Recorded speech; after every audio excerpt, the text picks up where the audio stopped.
Olá, gente, muito boa tarde, muito bom dia, depende da hora que você assistir essa live.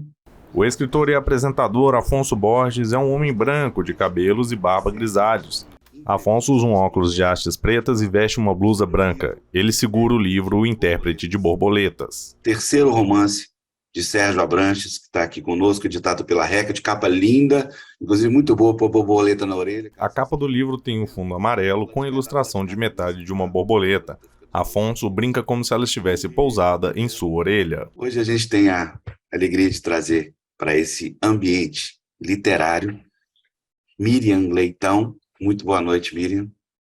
Boa noite. É um prazer estar aqui, sabe? Eu sei que eu não estou longe do autor, mas é um prazer enorme reencontrá-lo aqui nesse espaço para a gente falar do que a gente viu na pandemia, né? De como eu vi o livro nascer. Eu tenho muita intimidade com ele, então vamos conversar. A jornalista e escritora Miriam Leitão é uma mulher branca de cabelos castanhos e curtos na altura do ombro. Miriam usa um óculos de hastes pretas e veste uma camisa de tom cinza escuro. Ela está sentada em frente a uma estante com diversos livros. Para discutir o livro O Intérprete de Borboletas. Nós convidamos o Pedro Doria, Bruna Lombardi, Andréa Pachá, enfim, uma sequência de pessoas que vocês vão aí assistir aqui no YouTube do Sempre um Papo. E como a gente sempre faz, eu franqueio a palavra para o Sérgio para contextualizar esse extrato do livro que a gente chamou de confinamento na pandemia, mas que é muito mais que isso, né, Sérgio? Boa noite. Boa noite, Afonso. Boa noite, Miriam. O sociólogo Sérgio Abranches é um homem branco de cabelos grisalhos e sem barba. Ele usa um óculos de hastes pretas e veste uma blusa preta. O livro, de fato, foi escrito durante a pandemia e o próprio enredo, em algum momento, se encontra com a pandemia, né? Mas a ideia de escrever no confinamento tem a ver também com a própria questão da literatura, né, Afonso e Miriam? Porque a literatura, ela é uma... Ninguém escreve por escrever, todo mundo escreve por necessidade, né? Você tem uma necessidade de se comunicar, de contar histórias e de refletir junto com os leitores, porque a literatura, ela é uma interação, ela não é um ato solitário. Escrever é um ato solitário, mas a literatura é uma interação, depende sempre dos leitores, né? E a relação entre o leitor e a obra é que enriquece a obra, e cada um lê de uma forma diferente, faz uma leitura própria do que a gente escreveu, né? E nesse caso eu me lembrei de tanta coisa. Eu me lembrei do Rosencroft falando sobre Memórias do Calabouço, eu me lembrei de Graciliano Ramos escrevendo sobre a prisão, né? Quer dizer, porque no fundo, todos nós ficamos presos, de certa forma, né? Durante a pandemia, e cada um de nós desenvolveu uma estratégia diferente para lidar com esse isolamento, né? É isso. É interessante porque a pandemia chegou como se uma distopia e, ao mesmo tempo, uma possibilidade é, rápida, assim, ela chegou drasticamente. A possibilidade é o fato de que a gente passou a se comunicar muito mais pelo canal virtual, né? Todo mundo estava próximo, todo mundo estava muito longe, né? Por causa dessa capacidade de se comunicar pelo virtual e, ao mesmo tempo, a impossibilidade de se encontrar pessoalmente. Então, foi ao mesmo tempo que foi uma distopia, foi uma janela, né? Foi uma coisa meio perturbadora.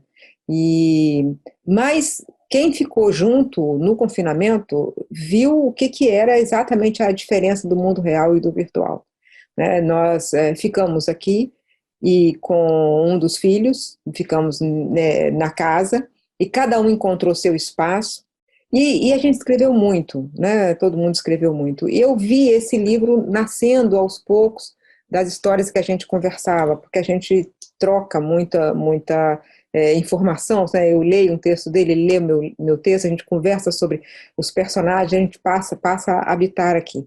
Então, mas é assim, imagina você prender escritores dentro de um lugar, né? Então, assim, isso já foi até motivo de livro, né? Os Vivos e os Mortos do Agualusa, todos os escritores estão presos numa ilha porque tem um evento que os prende lá e eles não podem entrar em contato com o mundo. Então a gente estava aqui por um tempo indeterminado. Quanto tempo? E então cada um foi fazer o seu trabalho muito intensamente. Trabalhou muito. Então eu vi esse livro nascer dessa sensação de tudo que nos acontece ao mesmo tempo. Tenho um carinho muito grande por esse livro. E fico querendo que, em vez de falar, deixar o livro falar. Mas é tanta coisa que eu marquei, que se eu for ler tudo, vai dar só isso. Então, mas é só para dar um pouco a quem está nos assistindo a sensação de que da música do livro. O livro tem uma qualidade literária muito alta. Então, assim, a luz já não ilumina. Pobre país. Querem fechar as portas do futuro. Seremos engolidos pelo passado? Caducaremos com o revivido? Não existe como voltar. Só há salvação no futuro, mas não queremos olhar para frente.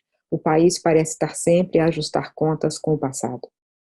Então, é um pedaço assim do livro, né? Tem muitos outros que falam desse argumento do Sérgio, né? O qual é tratar do tempo presente, o tempo hiperpresente, o tempo que nós estamos vivendo agora, que viveu ontem, que vai viver amanhã. Um ambiente de muito ódio, e as pessoas falam de polarização. A polarização é quando você tem duas ideias opostas discutindo, mas isso aqui é o ambiente do ódio que se instalou na sociedade brasileira. E ele trata disso, como isso invadiu as famílias e como foi colocando irmãos contra irmãos e foi criando afetando as pessoas de todas as faixas etárias. Eu acho que uma qualidade interessante do livro, que tem muitos personagens, é que são personagens muito diferentes entre si.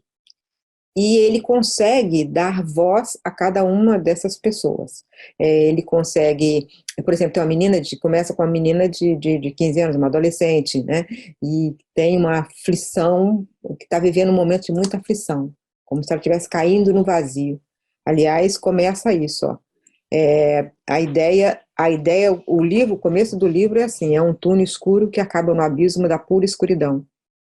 Então começa assim e é a adolescente falando de um sentimento profundo que ela está sentindo. Agora, como é que um homem branco dessa idade vai ter a ideia do que está sentindo um adolescente? Ou um menino negro? Tem um menino que é um personagem, de todos os personagens, é o meu favorito. Ele é identificado como o menino do moletom. Como é que é o menino do moletom? Camuflado. Camuflado. E ele passa camuflado pela cidade, né? Ele passa espalhando o que ele tem de melhor, a sua arte. E, ao mesmo tempo, ele é ameaçado pela cidade. Então, essa visão do menino como se ele fosse externo àquela sociedade é um retrato muito agudo e doloroso da exclusão dos negros numa cidade grande do Brasil. Então, tem pessoas tem escritor, tem jornalista, tem, né, cronista, no caso, tem advogado, tem muitos personagens, e eles vão vivendo situações sempre de conflito e desencontro. Às vezes é só desencontro. Particularmente tem um texto em que ele fala de pessoas que entram numa quadra, né, numa praça, e cada um entra por um ponto. Então eles vão pensando nos seus acontecimentos, no que está afligindo, e eles não se veem, né? Eu acho isso uma solução perfeita, né? Porque na imagem você vê as pessoas se desencontrando. Então esse é o livro, assim, é um livro muito interessante. Eu vi sendo alterado, visto, revisto. E esse final é um final impressionante, porque a pandemia chega e congela todo mundo né, na situação em que está, né? Congela num presente que não termina. Então, não quero dar spoiler. O que eu estou fazendo é dizer para vocês sobre por que ler o livro do Sérgio Abranches, O Intérprete de Borboletas. E eu fico pensando, sabe, Afonso, e talvez eu também queria ser a sua opinião sobre isso, e a opinião do Sérgio. O que leva pessoas que já se estabeleceram profissionalmente nas suas áreas a procurar a literatura e principalmente a literatura de ficção? Essa entrada tardia na ficção, né? Por que tanta gente, eu conheço várias pessoas, e elas passaram a vida inteira escrevendo, às vezes está escrevendo livros, mas sobre a sua área, a economia, a sociologia ou ciência política, como do Sérgio, e de repente elas querem escrever livros de ficção. Eu sei que o Sérgio sempre escreveu ficção ao longo da vida, mas escrevia contos e deixava, fazia, mas ele foi fortemente para o livro de ficção, esse é o terceiro dele, por essa insistência. Por que insistir? Quando você já fez o seu caminho e o seu nome em outra área. Então, eu queria saber a sua opinião, Afonso, você que convive tantos com escritores, e depois quero ouvir a opinião do Sérgio. Como eu conheço o Sérgio como ficcionista, talvez até primeiro lugar, não sei, estou até buscando a minha memória aqui, eu não vejo tanta diferença, mas eu sei que eu sou exceção, né? Porque o Sérgio é conhecido, digamos assim, de público como sociólogo, e a sua ficção ainda está por ser descoberta devidamente, essa é a minha opinião. E o Sérgio, depois que eu conheci, vou fingir que ele não está aqui, né, Miriam? Vamos falar assim.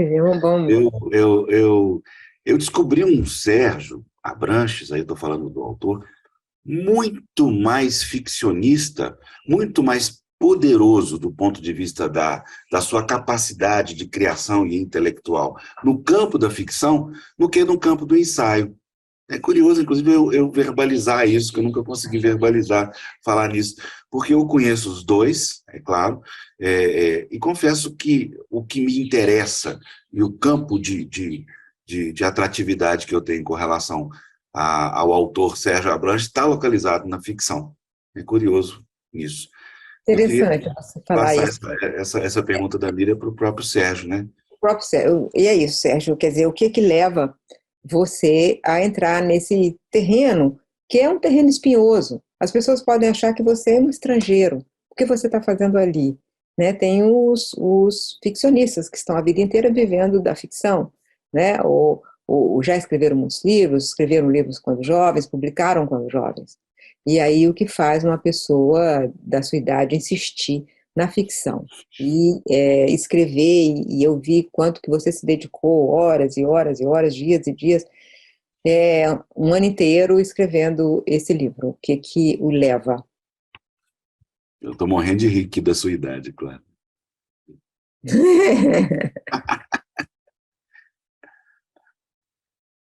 Libera o seu áudio, Sérgio, por favor. Libera o áudio. Eu estava tirando um negócio aqui que estava trabalhando no meu pé, estava fazendo muito barulho, eu desliguei o áudio. Olha, basicamente o meu amor... Espero que você tenha prestado atenção enquanto estava... Porque eu estava pegando no seu pé. Enquanto você estava se lembrando aí, eu estava pegando no seu pé aqui. Inclusive falando, não o número exato, mas falando uma pessoa da sua idade. Eu vi. Mas eu outro dia estava conversando com uma pessoa que disse assim, porque agora eu já estou velha e... Eu disse, olha, a velhice rejuvenesceu. A velhice rejuvenesceu e tem muito tempo ainda para chegar nela. Mas é o seguinte, são duas coisas, eu tenho pensado muito nisso. Mas o foco aqui não é a idade, mas é o fato de ter feito uma carreira, estar no momento, já ter feito uma carreira madura em outra área, ter ocupado um espaço em outra área que você buscou, mas você insiste na literatura, que é o seu sonho primeiro. Pois é, isso tem a ver com três coisas, na verdade. Eu tenho pensado sobre isso. Tem a ver com o próprio amor à literatura, né? Eu passei muito tempo, por exemplo, não conseguindo ler o que saía de literatura contemporânea brasileira, porque eu estava mergulhado nos livros de sociologia e nos trabalhos de sociologia e não tinha tempo para ler. E quando eu me dei esse tempo, eu realmente voltei para um grau de encantamento que há muito tempo eu não tinha. A segunda coisa é que eu acho que a própria sociologia, eu estou fazendo uma migração para um gênero literário que é mais literário do que digamos, que não é acadêmico, né, que é o ensaio. O ensaio, ele inclusive foi durante muito tempo, e hoje ainda, no presente momento ainda é assim, ele é desprezado por aqueles que escrevem textos acadêmicos por causa da sua, digamos, indisciplina, no sentido de não fazer uma análise sistemática dos conceitos, não fazer uma análise dentro dos moldes em que a escritura acadêmica hoje, sobretudo na área das ciências sociais, adotou. Mas eu me lembro que na época que eu dava aula, eu dizia para os meus alunos: não se conformem com as formas, não aceitem moldes, porque isso isola o pensamento acadêmico dentro dele mesmo, impede o relacionamento com o outro, com o público mais amplo, e, ao mesmo tempo, faz com que você deixe de ser criativo. Então, e a gente precisa de criação mesmo nas ciências sociais, aliás, até na ciência exata, para poder ter inovação. Então, eu hoje não me considero mais parte da comunidade de ciências sociais acadêmica. Eu me considero um escritor, um ensaísta e um ficcionista.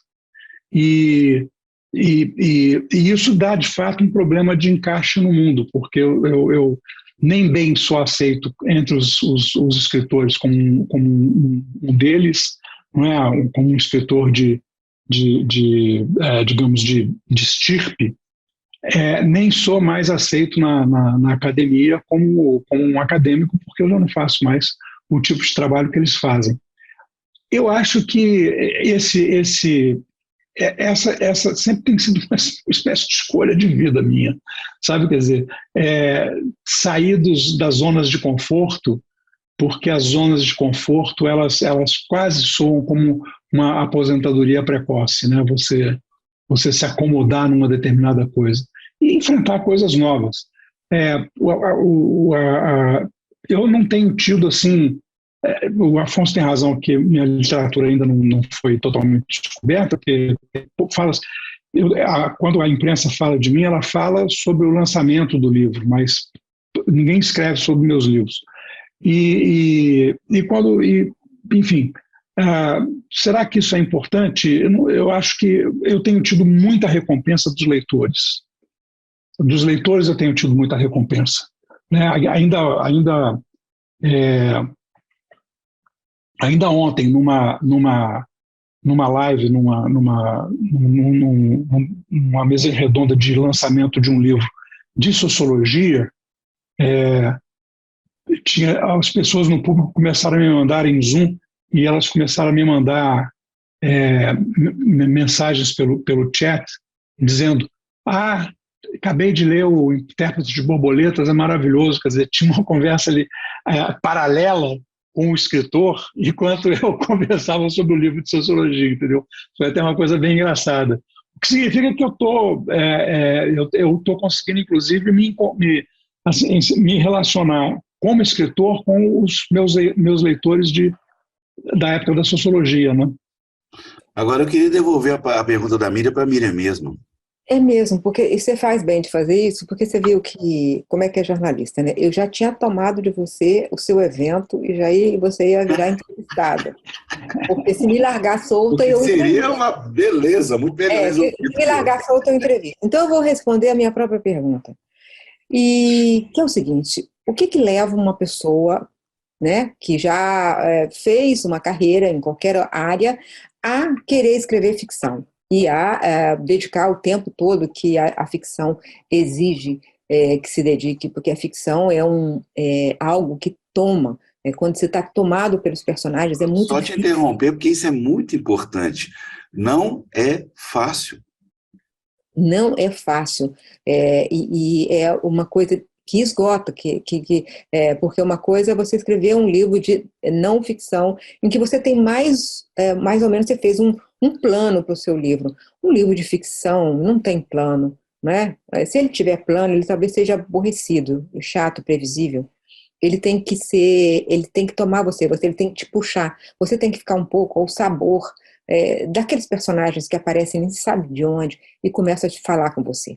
Então, por quê? O que leva as pessoas a fazerem isso? É o amor aos livros. A resposta é essa.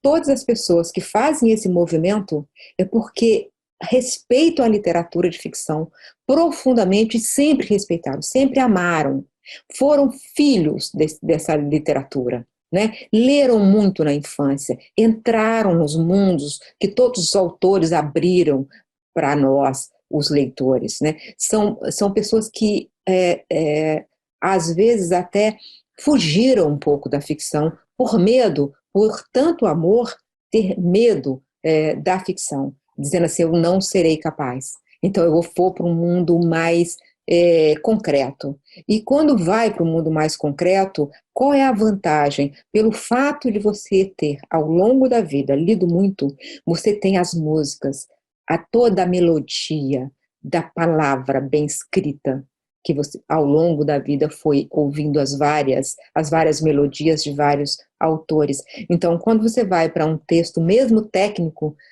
aquela linguagem, aquela forma não te aprisiona.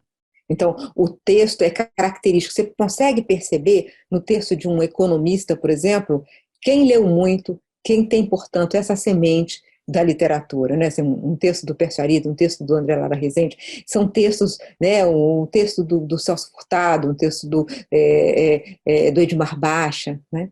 Então, são textos de pessoas que mergulharam na ficção ao longo da vida. E o Sérgio, mesmo nos livros deles de ensaio, os livros que ele está dizendo, olha, não é exatamente academia, no sentido de que não é ele nunca quis publicar, por exemplo, a tese de doutorado dele, porque é uma forma tão cheia de condicionamentos, que você tem que fazer citações, você tem que fazer não sei o que lá, você tem que fazer nota de rodapé, fica um texto muito pesado, né? E ele sempre quis falar com o grande público. Então, os livros dele, todos os livros que ele já escreveu, que são não ficção, tem a qualidade literária, né? O Presidencialismo de Coalizão, o Tempo dos Governantes Incidentais, que ele lançou agora, e foi lançado também no começo da pandemia. Então, na pandemia, ele acabou também trabalhando em duas trilhas, trabalhava em textos de não ficção, né?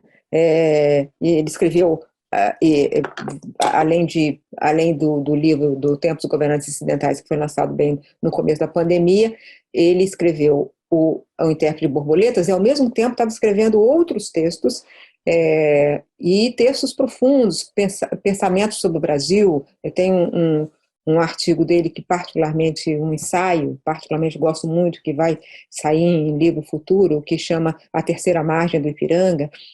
Só pelo livro a gente já vê quer dizer, que ele passou, claro, quem pode não passar pelos rios do Guimarães Rosa. Então, é isso, o que nos leva a até, às vezes, dar cara a tapa e falar, olha, por que você está chegando nesse ambiente que você não pertence? Pertencemos, sim. Pertencemos porque a literatura é generosa. A literatura não é dos literatas, ela é dela mesma, ela é nossa. Ela é de todos os que querem entrar. Se eles serão entendidos, se eles serão lidos, se eles serão... não interessa. A pessoa que tem em si essa semente, que tem em si esse dom, que tem em si essa paixão, escreve para os seus personagens, escreve para si mesmo, escreve porque é impossível não escrever. Escreve porque essa é a ordem. Nossa, Miriam, tão lindo isso que você falou. Acho que eu vou parar o evento aqui agora. Bora, Sérgio. Tá ótimo. Lindo isso. Com a palavra, Sérgio Abrantes. Não, mas tem umas coisas que a Miriam falou que são verdadeiras mesmo, muito bonitas.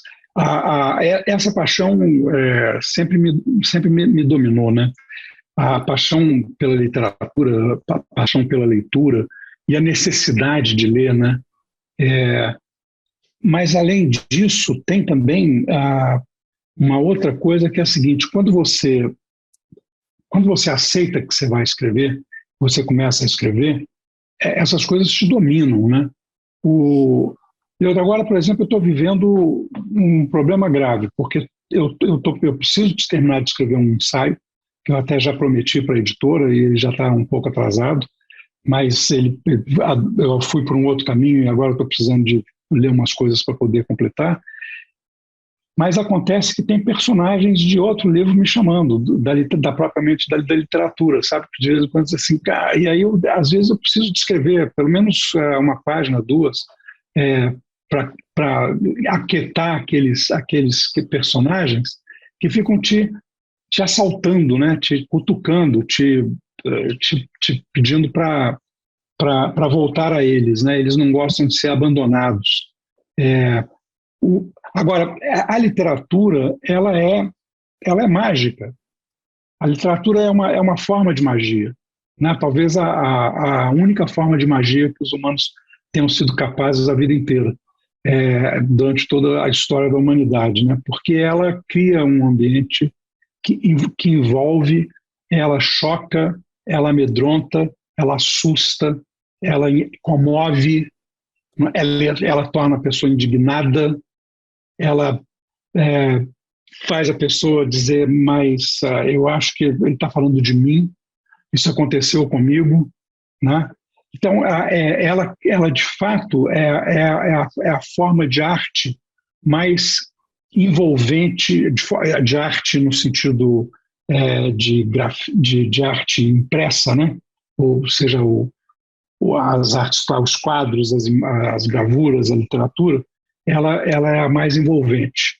É claro que o teatro e o cinema têm um outro grau de envolvimento, porque eles te colocam dentro da cena, né? Mas a literatura, às vezes, coloca também a gente dentro da cena, né? Por quantos caminhos eu já não caminhei, por quantos labirintos do Borges eu não me perdi, por quantas veredas do Guimarães eu não me embrenhei para quase nunca mais sair delas, né? Então, eu me senti angustiado com a minha forma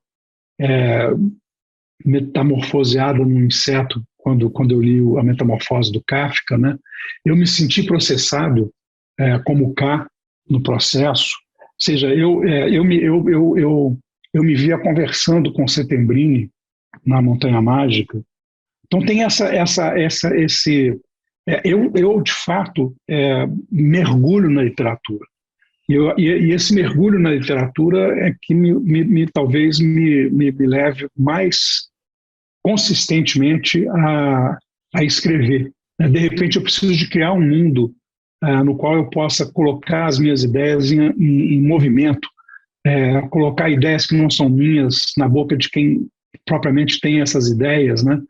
E às vezes é um exercício muito penoso. No caso do Intérprete de Borboletas, fazer o Paulo, por exemplo, dar voz ao Paulo ou dar voz ao Isaura, à Kátia, foi muito penoso para mim, porque não são exatamente vozes que me agradam. Aliás, essas pessoas, quando dizem o que o Paulo diz, me deixam muito indignado. Então, tanto na leitura quanto na escrita, para mim, a literatura é uma experiência de pertencimento, de estar dentro, de envolvimento mesmo, né? De entrar num outro mundo. E aí eu sou capaz de ficar horas lendo ou horas escrevendo, e é onde eu tenho mais foco. Pois é, eu vivo uma vida muito mais intercalada de demandas e entregas, né? Eu tenho que entregar, eu tenho que entregar todo dia, fazer comentário, escrever coluna e tal. E a gente viveu a pandemia de forma diferente, né? Porque o Sérgio passou a ser muito demandado para dar aulas virtuais, em universidades que falaram, caramba, agora já que a distância não existe, a distância virou uma abstração, então ele foi convidado para dar aulas, dar uma aula aqui, participar de um seminário ali e tal. Eu passei a trabalhar muito mais desse canto aqui, eu instalei minha digamos, meu estúdio, né? E aqui eu comecei a entrar nos jornais da Globo News e tal. Mas mesmo assim, a gente ficou muito intensamente com os livros da literatura. A gente leu muito, né, nesse período, e livros importantes, e o Sérgio já tinha lido muito mais esses livros contemporâneos, então ele falou, olha, esse aqui é ótimo, esse aqui é ótimo, a gente foi lendo junto e debatendo os livros, então tinha momentos, que a gente criou momentos de conversas, assim, sexta-feira à noite, depois de fechada a coluna, então a gente tinha, né, tentava criar uma espécie de happy hour para a gente, né, falar de outras coisas, e falava dos livros que estava escrevendo. Eu lancei nesse período, na pandemia, escrevi e lancei a Democracia na Armadilha, que foi um título, inclusive, que o Sérgio deu o título, né, Democracia na Armadilha. E, mas, ao mesmo tempo, eu comecei a escrever, um pouco antes da pandemia, um livro que também é uma coisa que conversa bastante com o Intérprete de Borboletas, porque é um livro também de distopia do presente, né? Presente bem atual. E eu comecei a escrever isso. Toda vez que eu começo a escrever um livro, você fala, tem um livro que você precisa ler sobre isso. E, normalmente, esses livros me ajudam e informam e tal. Tem uma coisa, eu li aqui uma resenha de uma coisa que talvez te interesse.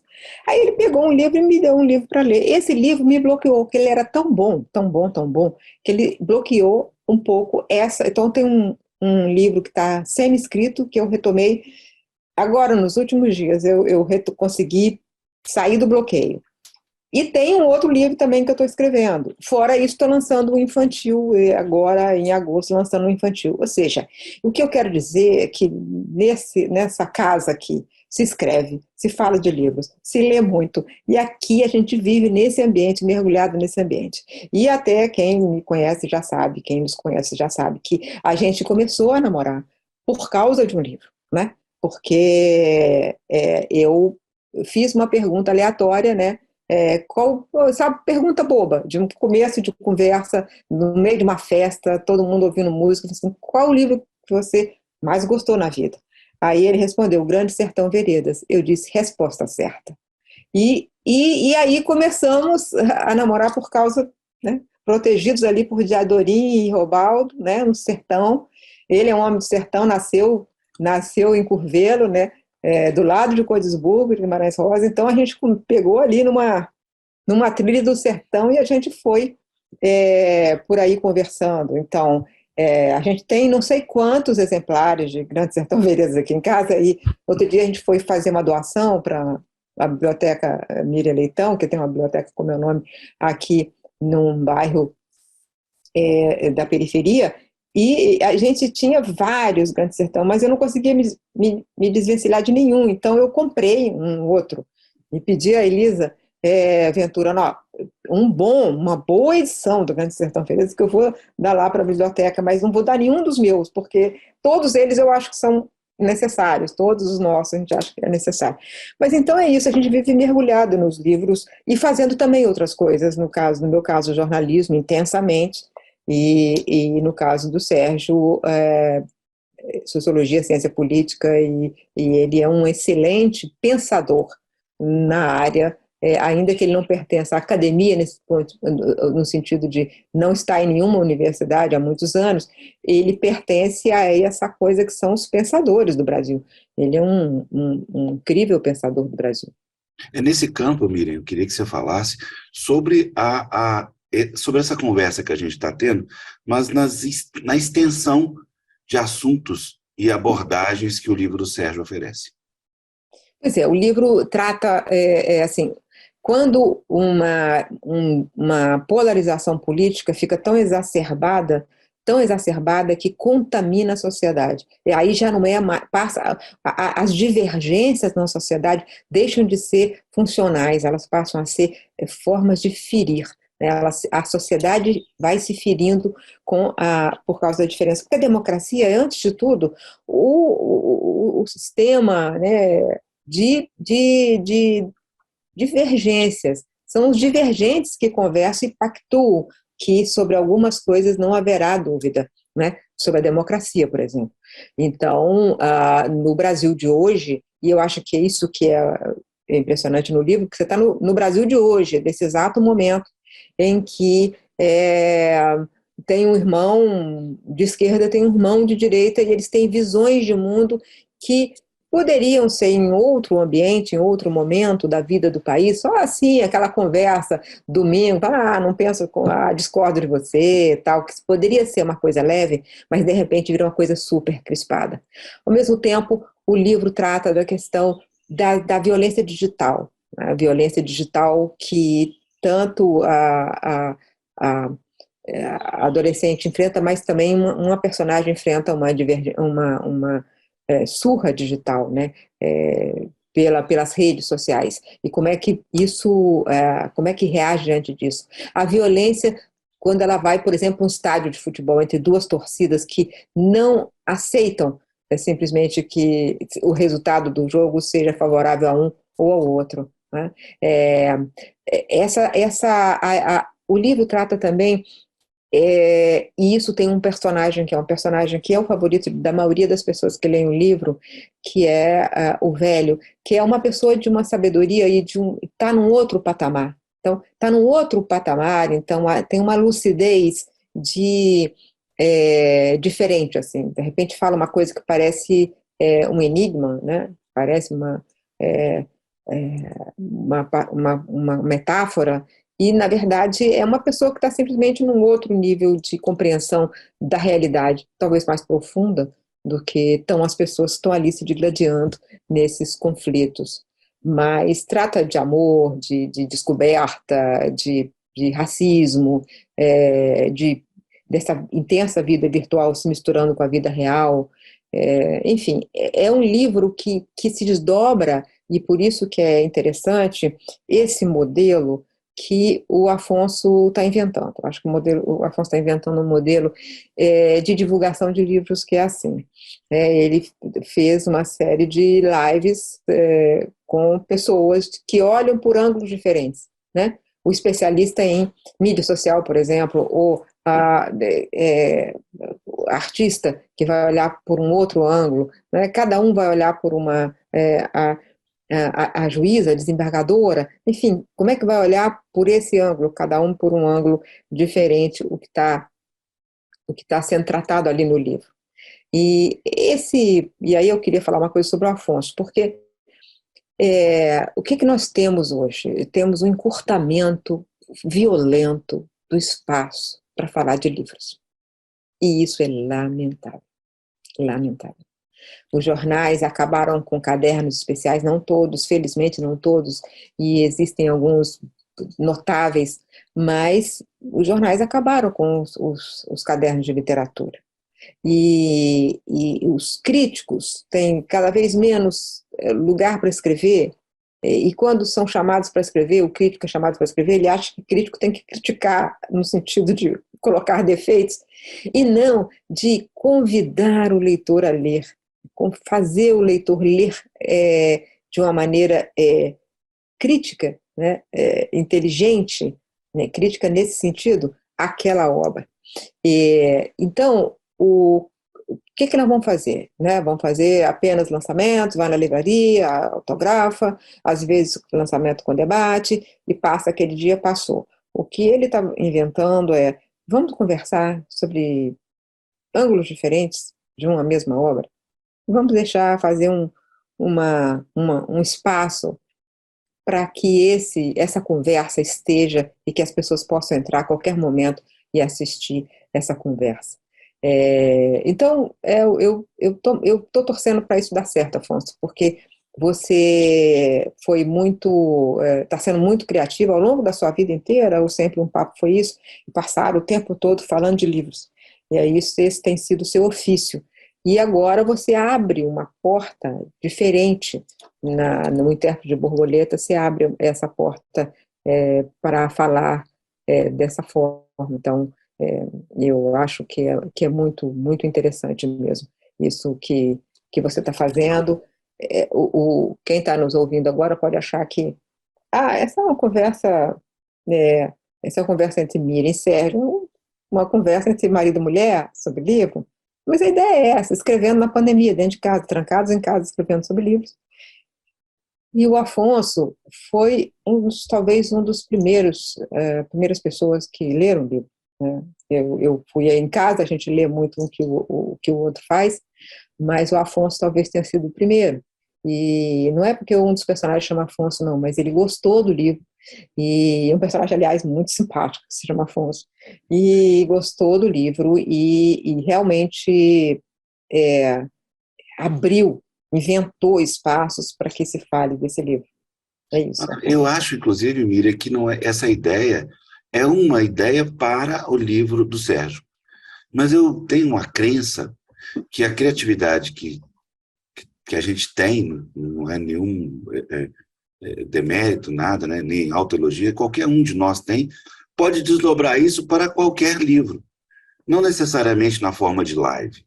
Uhum. O importante é que, como você colocou, com esse decréscimo, com essa extinção dos campos de clássicos tradicionais de divulgação do livro, ou a gente é criativo, que procura expandir isso para outras áreas que a comunicação de hoje permite. Eu já falo a comunicação grande, né, em todas as suas estruturas, plataformas, alicerces, tudo que pode oferecer.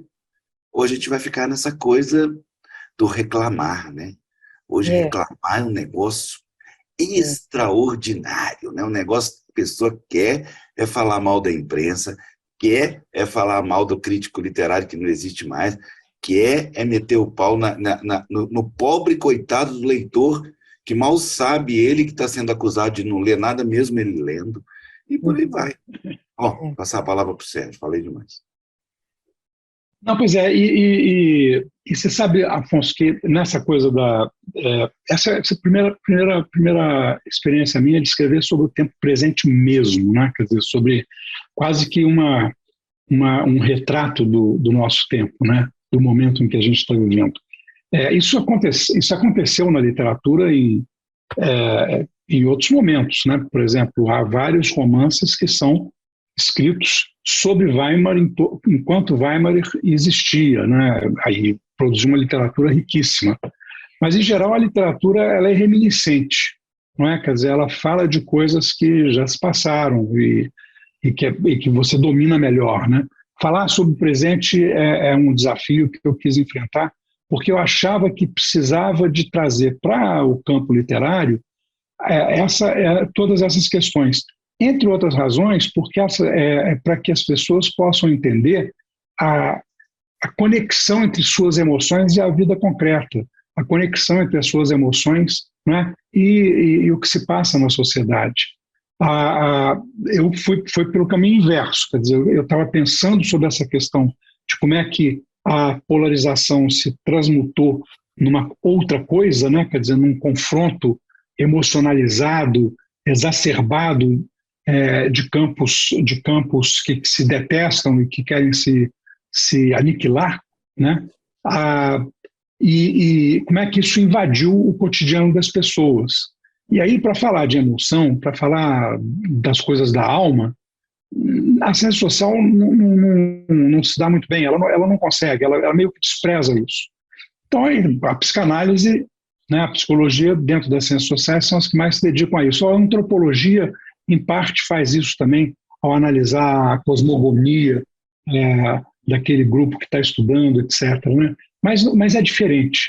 E a literatura não, quer dizer, a literatura ela é capaz de escutar a alma do outro e revelar o que vai naquele espírito. E aí compõe o espírito da época. Quer dizer, a ideia de Zeitgeist tem a ver com exatamente isso, de você conseguir, né, captar o espírito das coisas.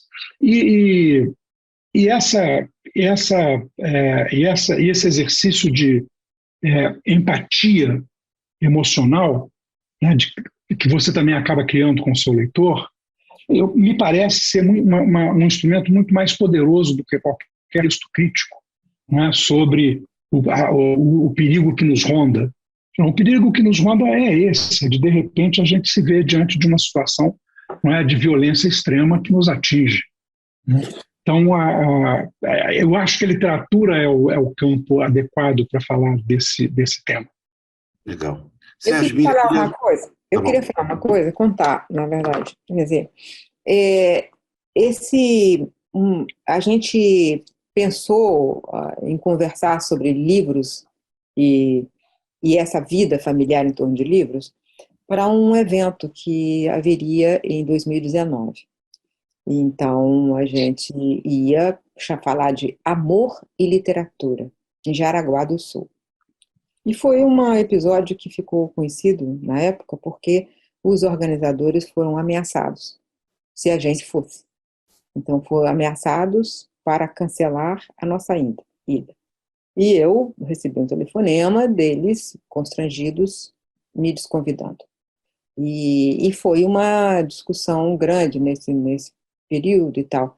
E eu, na época, não falei muito no assunto. Mas veja bem, é disso que nós estamos falando no Intérprete de Borboletas, ou que estamos conversando aqui, né? É, a violência, essa tensão na sociedade, esse ódio na sociedade, impedindo coisas como essa. Nós íamos falar de amor e literatura. Esse era o assunto, amor e literatura.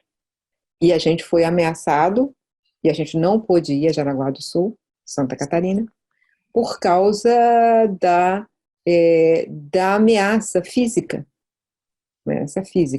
que foi feita não diretamente a mim, mas foi feita aos organizadores em relação a mim, né? Em relação a mim. Então,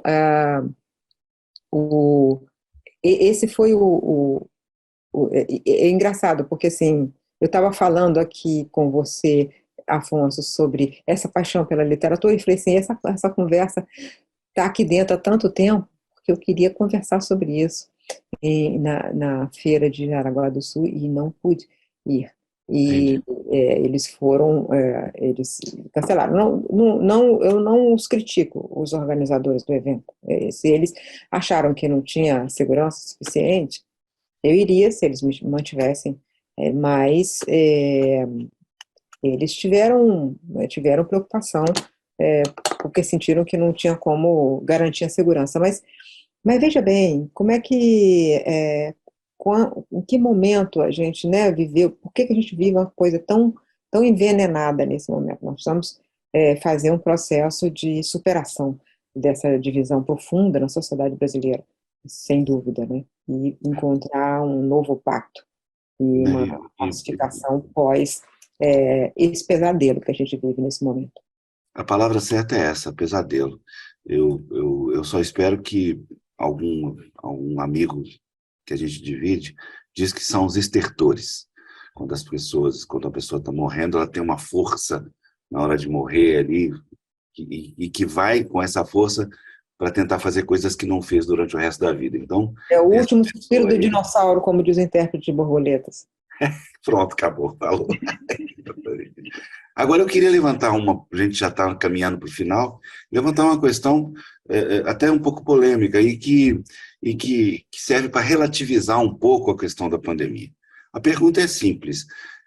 A pandemia acirrou essa ação, essa atividade criativa contida em vocês, ou, para mim, que já os conheço há muito tempo, foi só uma linha do tempo que se consagrou na forma do trabalho que vocês fizeram?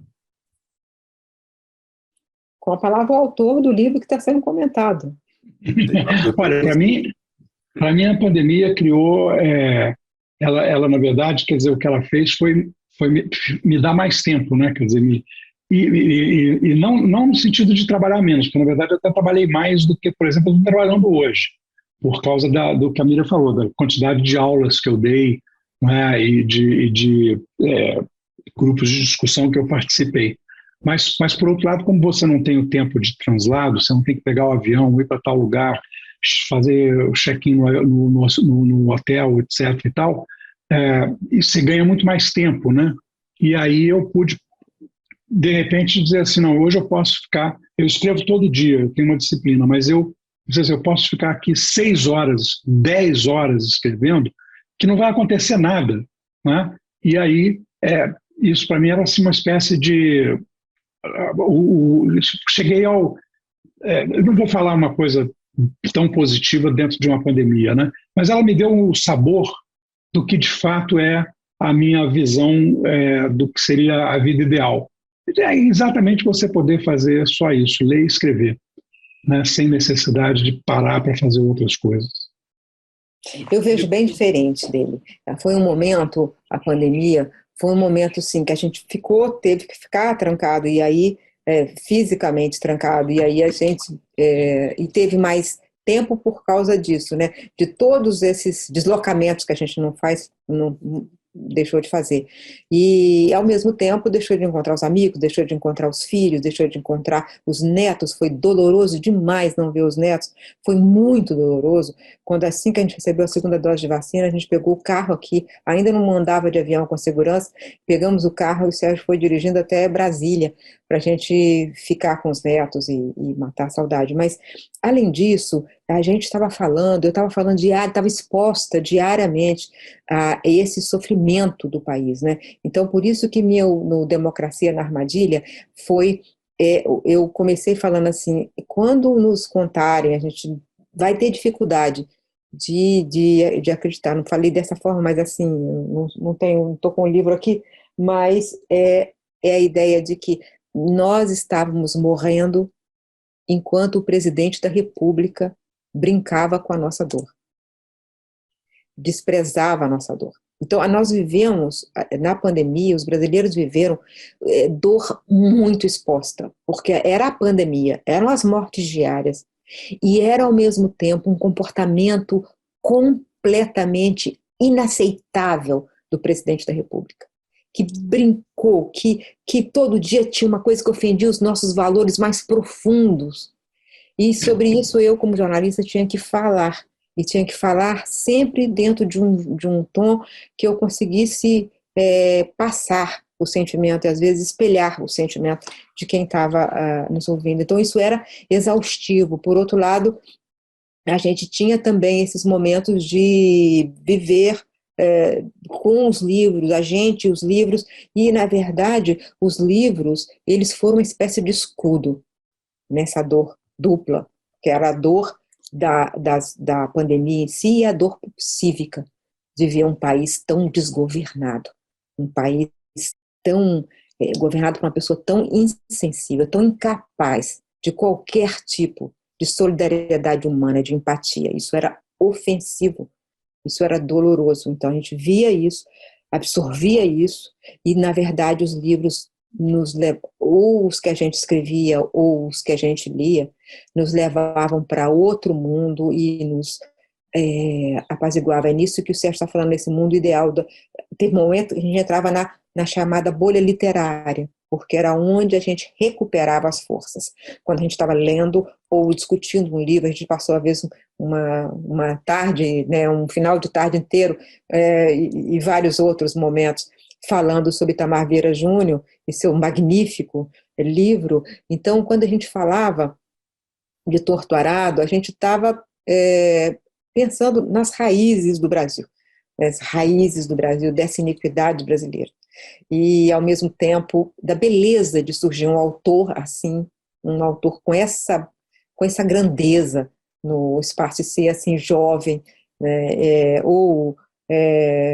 enfim, são tantos autores que a gente leu e discutiu, e tanto que a gente viveu dos livros.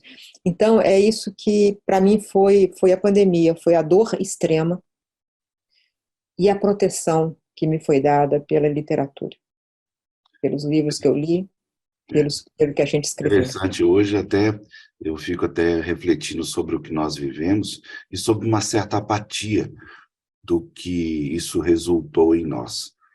Mas, em outra medida, como a natureza humana é muito estranha, acho que quando essa coisa toda política passar, o próximo momento que a gente vai enfrentar é esse momento de enfrentamento com o que nós vivemos. Por isso que eu acho que o livro do Sérgio é tão importante, que conseguiu apreender esse contexto do que está acontecendo agora na forma que fica, né, que é a forma da ficção. A ficção também tem essa qualidade, né, Sérgio? Ela fica sobre formas que a gente não sabe como. Você não conhece direito o seu leitor, não conhece o seu futuro leitor, né? Não conhece nem como você próprio disse, com relação às veredas que ficam dentro da gente, né? Você nem sabe ao certo como cada pedaço do personagem, o trecho do seu livro, vai participar da vida da pessoa. É isso, né? E foi exatamente essa dor que me fez escrever esse livro, né? Porque eu queria que ela fosse colocada junto com outros sentimentos, né? Aqueles que faltavam na zombaria da nossa dor, da morte, dos nossos entes queridos, que a gente era submetido porque ele tem um lugar de fala muito poderoso na presidência da República. Essa dor associada também aos sentimentos nobres do ser humano, mostrando que, apesar de toda essa aridez, ainda há o humano que prevalece e que vai prevalecer. Né? Bem, gente, estou aqui, de certa forma, até emocionado. Foi uma live, para mim, importantíssima. Eu acho que a gente conseguiu cumprir esse arco de assuntos até mais além do que a gente imaginava. Eu queria passar a palavra para a Miriam encerrar e depois o Sérgio. Eu queria falar antes de falar do Sérgio, eu queria falar um pouquinho de mim, já que são os dois escrevendo. Queria mostrar o livro novo. Miriam segura nas mãos o seu novo livro, O Menino que Conhecia o Fim da Noite. A capa mostra um céu estrelado sobre uma floresta. Miriam segura o livro aberto em uma página que mostra folhas de uma árvore ao lado de um céu estrelado. Que lindo. Houve uma noite maior que as outras e foi nela que tudo isso aconteceu. A gente está falando de uma noite que parece muito maior que as outras. Então esse livro é um livro de criança, mas que tem recados para os adultos, né? Esse aqui foi o outro que eu lancei também. Miriam mostra seu outro livro, A Democracia na Armadilha. A capa tem um fundo preto com um texto em branco e laranja. Miriam leu o primeiro parágrafo do livro. O Brasil enterrava seus mortos diante de um presidente que tripudiava do sofrimento coletivo. É isso que eu queria lembrar e não estava me lembrando. Mas eu queria falar tem vários trechos que eu gosto muito do livro, e então eu queria terminar lendo alguns pedaços do livro rápidos, não vou tomar muito tempo, mas para que você, leitor, sinta vontade de ler o livro do Sérgio, O Intérprete de Borboletas. Depois do medo, uma tristeza densa, saudade infinita do que seria. Mais adiante ele retoma essa mesma ideia. A estranha saudade do futuro perdido. Pior que a lembrança do que se foi é a nostalgia do que não se viveu, a aflição de pura impotência correndo pela espinha até os pés, como uma fila de formigas corredeiras. Isso bem no começo, é a primeira página. E tem muitos trechos bons, assim, e eu queria falar do sentimento, de repente ele capta numa frase o que a gente está sentindo, né? E agora Eduardo, a quem o velho conhecia desde que nasceu, estava ali precisando de seus conselhos para encontrar um jeito de escapar da armadilha de sentimentos envenenados pelo ódio, da convivência incômoda com pessoas com as quais nada mais tinha em comum.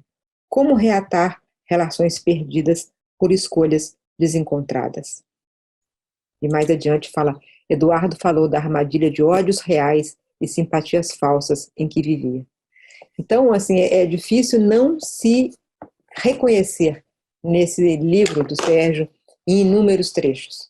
Então, é isso. Parabéns, Sérgio, pelo livro que você escreveu. Obrigada, Afonso, pela sua generosidade em divulgar o livro. Sérgio? Afonso, normalmente eu leio um pedaço, alguma coisa, um texto do livro, ou então falo alguma coisa, né? Mas eu vou fazer uma coisa que vai ser emocionante para nós. Tá. Que é o seguinte: numa das edições de Que País é Este?, o Zé Murilo de Carvalho, que também é mineiro, pinça um poema de um poeta que eu queria homenagear aqui, e que tem tudo a ver com o que a gente está falando, e que tem uma coisa de confluência O Matheus Leitão, ele deu um furo na Veja essa semana mostrando que eventualmente tem um complô parecido com aquele do Rio Centro, né, em que a bomba explodiu no colo deles, mas eles iam, na verdade, explodir um teatro cheio de pessoas que eram contra a ditadura, de artistas e estudantes, e colocar a culpa na extrema-esquerda, né? E agora iriam fazer a mesma coisa e colocar a culpa na extrema-direita. Mas, e o Afonso Romano de Santana escreveu um poema, e ele disse, e eu quero ler só esse pedaço de poema que tem a ver com o que a gente conversou aqui, com o que a gente tem visto no Brasil. Deixa eu só corrigir, Sérgio, peraí, só corrigir. Não ia colocar a culpa na extrema-direita, a extrema-direita ia fazer para que, de novo, se desse a impressão de que seria esquerda, é porque você falou. Exato, foi. Mentiram-me. Mentiram-me ontem e hoje mentem novamente. Mentem de corpo e alma, completamente. E mentem de maneira tão pungente que acho que mentem sinceramente. E de tanto mentir, tão bravamente, constrói um país de mentira diariamente. Obrigado, Afonso. Obrigado, Miriam. Foi ótimo. Adorei. Gente, muito obrigado e vamos dar sequência à nossa série de conversas com Sérgio Abranches. Eu esqueci de mostrar o livro. Afonso segura nas mãos o livro O Intérprete de Borboletas, de Sérgio Abranches. Aqui falamos esse tempo todo sobre O Intérprete de Borboletas, romance do Sérgio Abranches. Mostra aí, Sérgio, vamos terminar com o livro, para a Nina fazer uma foto linda e encerrar essa live assim. Os convidados também seguram o livro nas mãos.